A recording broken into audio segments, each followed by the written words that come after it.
Yo Chelsea fans, welcome back to Bridge of Blue bareng gue Nana Sugiono. Di video kali ini gue akan mengupdate beberapa berita mengenai Chelsea. Tapi sebelum gue mulai, gue pengen sapa-sapa dulu seluruh True Blue yang sudah bergabung ke channel ini. Ada True Blue dari Jakarta, True Blue dari Palembang, dan True Blue dari Surabaya. Terima kasih untuk kalian semua yang sudah bergabung ke channel ini dan selalu setia meramaikan kolom komen. Respect dari gue dan sehat selalu untuk kalian. Dan buat kalian yang baru join, jangan lupa untuk klik tombol subscribe, nyalain loncengnya, bantu gue buat sampai ke 10.000 subscriber. Kalian juga bisa bantu gue buat kasih hype di video ini supaya makin banyak True Blue yang bergabung ke channel ini.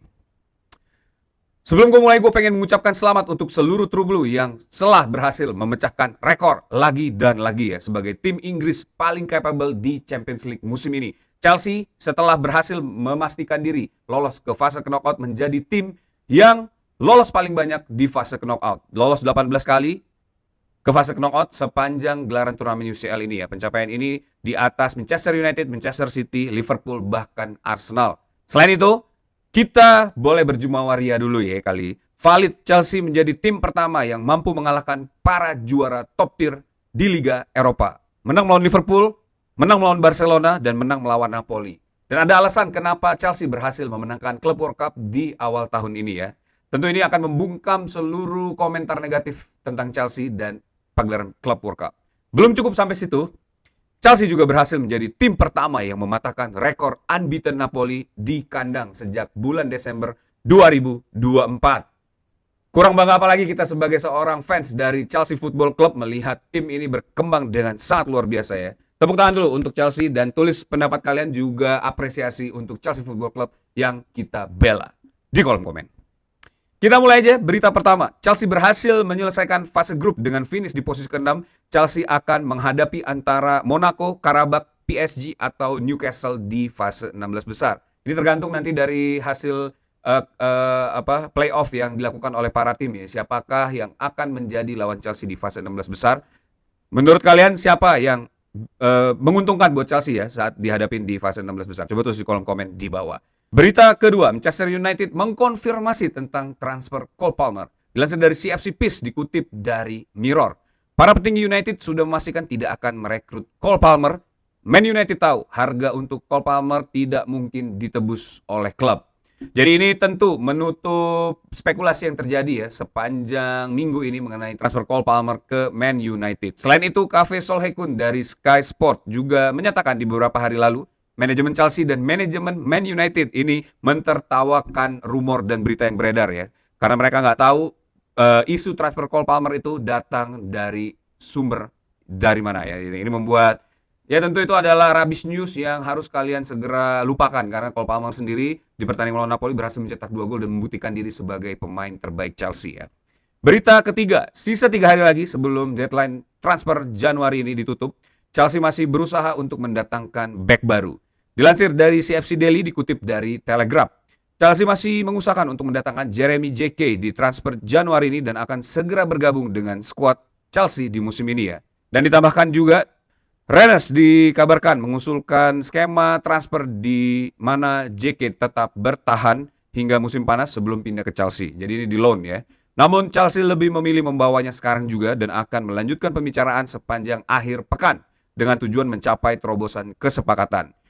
Update terakhir itu Rennes pengen transfer dengan nilai 70 juta dan Chelsea merasa ini sedikit berlebihan ya untuk mendatangkan Jeremy JK yang baru berumur 20 tahun. Tapi Jeremy JK sendiri menjadi salah satu hot player yang diperebutkan oleh Liverpool, Real Madrid dan juga Chelsea di musim dingin ini. Tapi kelihatannya Liverpool dan Real Madrid ini akan bergerak di musim panas. Karena itu kesempatan Chelsea ingin mencuri momentum di transfer Januari ini. Nah, kalau dilihat dari formasi yang dimainkan oleh Liam Rossonier di pertandingan melawan Napoli kemarin hanya menyisakan satu back. Ini banyak pandit mencoba untuk menganalisa ya. Mungkin kemampuan Jeremy JK adalah salah satu kunci untuk berjalannya skema yang dilakukan oleh Liam Rossonier kemarin ya.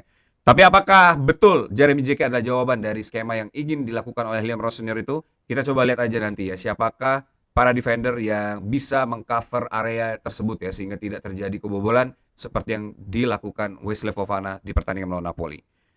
Berita keempat, Kendry Paes ganti klub di Susa musim ini ya. Dilansir dari CFC Peace dikutip dari Fabrizio. Kendry Paes akan bergabung dengan River Plate dengan status pinjaman di sisa akhir musim ini. Paes akan segera menuju ke Amerika Selatan. Selain itu, ditambahkan juga oleh Fabrizio ya, para petinggi Chelsea akan memutuskan nasib Anselmino di Chelsea untuk menemukan solusi terbarunya. Ini gue cukup bingung transfer dari Anselmino ini karena baru ditarik dari Dortmund dan sampai ke Chelsea malah ingin dicarikan solusinya. Gue gak ngerti permasalahannya apa terhadap Anselmino ini sehingga Chelsea harus memutuskan kontrak yang sudah disepakati ya terhadap pinjaman di Dortmund.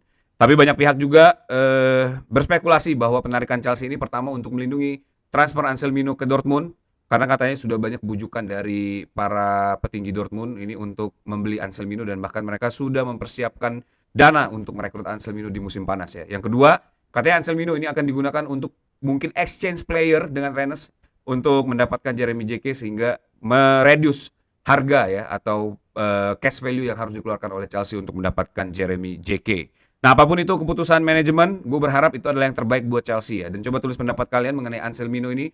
Apakah dia bisa dimasukkan ke skuad utama atau memang dia hanya sekedar pion bisnis yang akan digunakan oleh Bluco ya. Berita kelima, Sterling resmi berpisah dengan Chelsea ya. Dilansir dari CFC Peace, Chelsea dan Sterling sudah sangat dekat sepakat untuk berpisah. Jika kesepakatan ini rampung, Sterling akan berstatus sebagai bebas transfer atau free agent ya. Ditambahkan juga dari BBC, Chelsea lebih memilih menjual Raheem Sterling meskipun opsi pemutusan kontrak atau peminjaman juga belum sepenuhnya dikesampingkan ya. Namun jika kontraknya diputus, besar kemungkinan Chelsea harus membayar penuh sisa nilai kontrak Raheem Sterling yaitu sebesar 22 juta pound sterling yang masih tersisa. Nah, Fabrizio Romano sendiri itu sudah mengangkat berita ini dengan breaking news ya, tapi belum ada here we go. Belum ada keputusan apakah Raheem Sterling ini benar-benar diputus kontrak sebagai free agent. Kita masih tunggu update-nya ya. Tapi yang sudah diinfokan oleh Fabrizio Romano ini sedikit confirm tapi belum here we go ya. Jadi kita tunggu aja apakah Raheem Sterling benar akan meninggalkan Chelsea di akhir transfer Januari ini atau justru dia akan dipinjamkan ya. Karena gajinya adalah salah satu salary termahal Chelsea saat ini dengan 300.000 per minggu. Nah itu dia berita-berita dari Chelsea yang sudah gue rangkum buat kalian semua. Buat kalian yang suka sama video ini jangan lupa untuk klik tombol likes ya. Dan yang paling penting adalah klik tombol subscribe, nyalain loncengnya, bantu gue buat sampai ke 10.000 subscriber. Kalian juga bisa bantu gue kasih hype di video ini supaya makin banyak True Blue yang bergabung ke channel ini.